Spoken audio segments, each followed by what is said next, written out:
So, The Flash has ended its 8th season, and this is kind of a bit weird now that The Flash is over, because with the final, that means that as far as like the CW DC shows go, we're officially on the first kind of big hiatus since mid 2020. Like, we've more or less had one of the DC CW shows on air at least once for the past year and a half. So it's kind of crazy now that with Flash over, we're kind of just done now. I also want to get out of the way that there was supposed to be a big cameo in this episode. The cameo that ended up being was definitely not as big or as huge as everyone was kind of expecting, but that did not dampen the episode for me. I'm not annoyed about it, like, because to be honest, we definitely did not get told this was going to be Oliver Queen or this was going to be Superman. It was just an actress on the show saying that we were going to see somebody we would be surprised to see.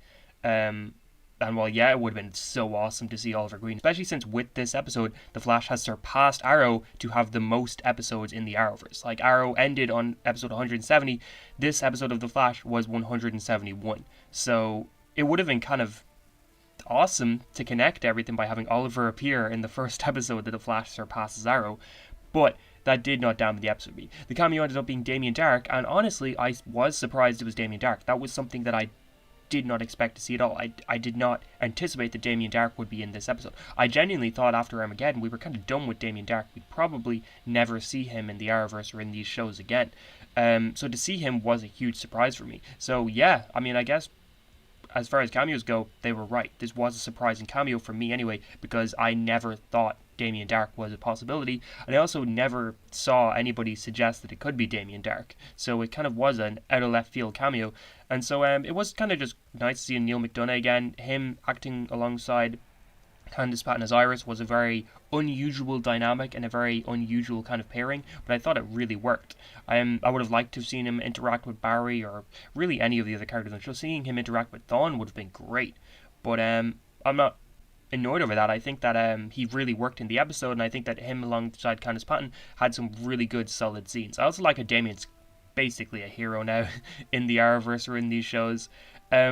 But yeah, as far as the episode goes, I didn't think it was as strong as episodes 18 and 19. I thought episodes 18 and 19 had much more hype on them, had much more epic moments in them, and just all around felt like better episodes. But this was still a decent episode. It was still strong, I thought. The stuff between Barry and Negative Thawne, I guess we're calling him, with the new suit was awesome. I thought that it felt like Thawne was basically using an antimatter wave to wipe out the Earth, kind of like in Crisis. It looked really unusual, but I really did like it. Plus Barry just deciding, nope, I'm going to sit here and I'm going to rewind time. You can keep trying to kill me, but it's not really going to work. Was basically as badass as you can get. And I feel like this season has done a lot to kind of showcase that Barry is so much stronger now than he was in last season or any of the seasons, really. Like, yeah, we could say he leveled up like they keep saying, but I think just in general, he really is a much stronger and much more important character, honestly. He feels like one of the most strongest beings in the current Arrowverse, and like, yeah, he was always very powerful.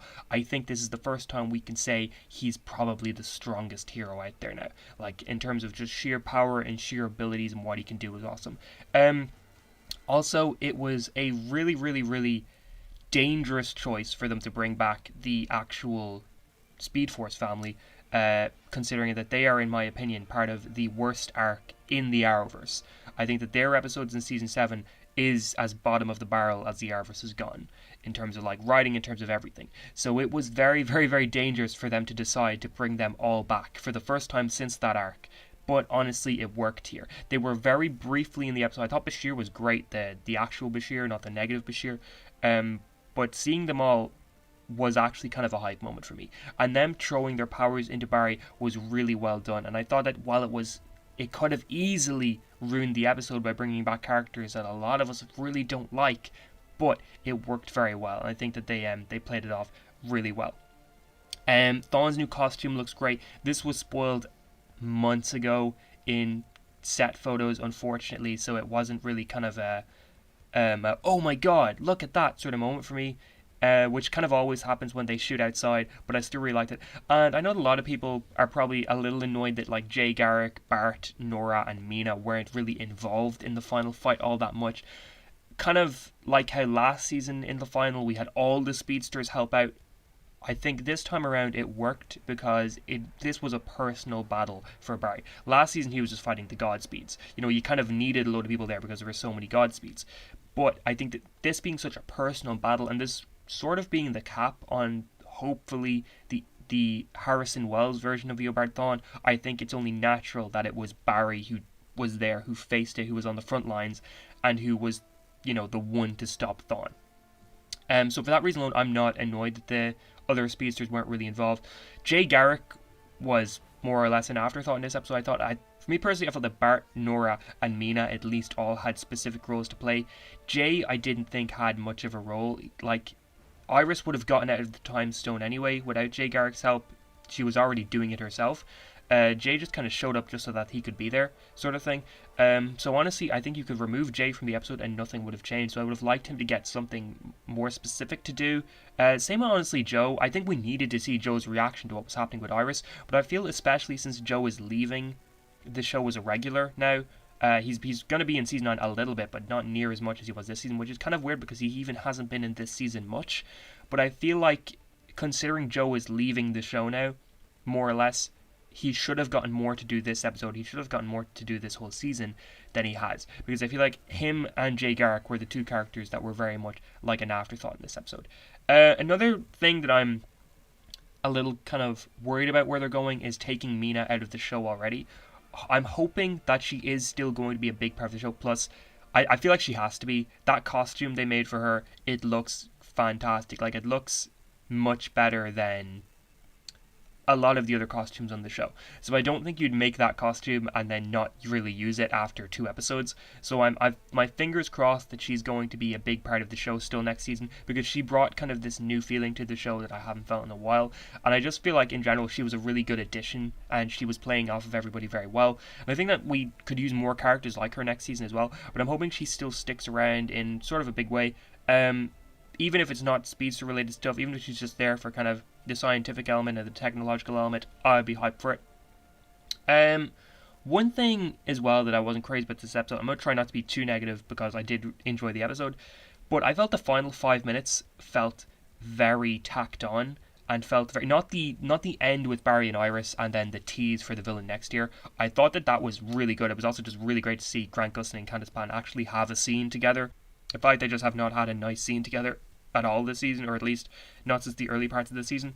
But the couple scenes before that, like for example, Phantom Girl returning and getting kind of the reunion with her mother, and then the whole thing with Mark and Caitlin and all that sort of stuff, that felt very, very, very to me like they'd realised while they were almost done writing the episode, oh shit, we still have that Phantom Girl stuff we never wrapped up from earlier in the season. We've been kind of hyping up this Caitlyn thing the last couple episodes, and we haven't done anything with it. We need to kind of, put some kind of resolution in for them, or at least put some kind of tease into them for next season. They felt very tacked on. Now, it would have honestly been worse if the Caitlyn thing hadn't been addressed this episode at all, but I think the way they went about it was not the right way to go about it. I think they either should have had a couple scenes kind of addressing that. We should have seen whatever kind of Caitlyn's coming out of that, the chamber thingy, but I think that only having one very brief scene where we don't even see Danielle Panabaker was not the right way to go about that, because we've already barely seen her in the last few episodes. We've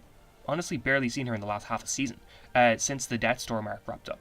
So I think that we should have gotten more than what we did get. And in terms of the Phantom Girl thing, I honestly would have left that until next season. We know she's probably going to be an important part of next season, so I would have just left that out completely because it felt a little bit tacked on. It felt like it wasn't needed in this. Plus, I'm just happy Candice Patton's back kind of in a big way for the show, because I know a lot of people have been very annoyed that she's not really been in the show a whole lot. So I'm happy that they're hopefully pointing in the direction that she's going to be much more a part of the show next season than she was this season. But yeah, it was really good to kind of see all of these speedsters again on the show. I like how they brought back a whole lot of Armageddon stuff. I feel like we didn't really need a wrap-up for the Armageddon stuff, because I thought Armageddon kind of wrapped itself up quite well, but it was still kind of good to get a lot of kind of revisits to all that sort of stuff.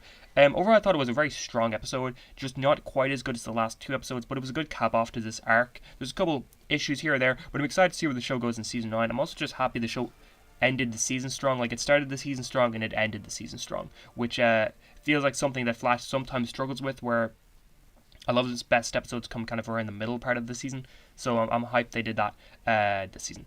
But yeah, how did you feel about the final? How did you feel about the overall season? I'm going to do some more DC TV videos, mainly a review for both The Flash Season 8 and Superman and Lois Season 2, and I promise when I'm reviewing Superman and Lois Season 2, I will remain unbiased. I will just talk about the season as a whole and not the whole taking it off of Earth Prime thing. That will not dampen my opinion on the season, I promise. On top of that, going to do a ranking of the Flash seasons, all 8 seasons, and then also like the second seasons of the DC TV CW Arrowverse, whatever. So like Superman Lois Season 2, Stargirl Season 2 will be included along with the main Arrowverse shows. But yeah, how did you feel about the episode? And if you enjoyed this video, please like, share, subscribe, and all of that. And I hope you have a great day.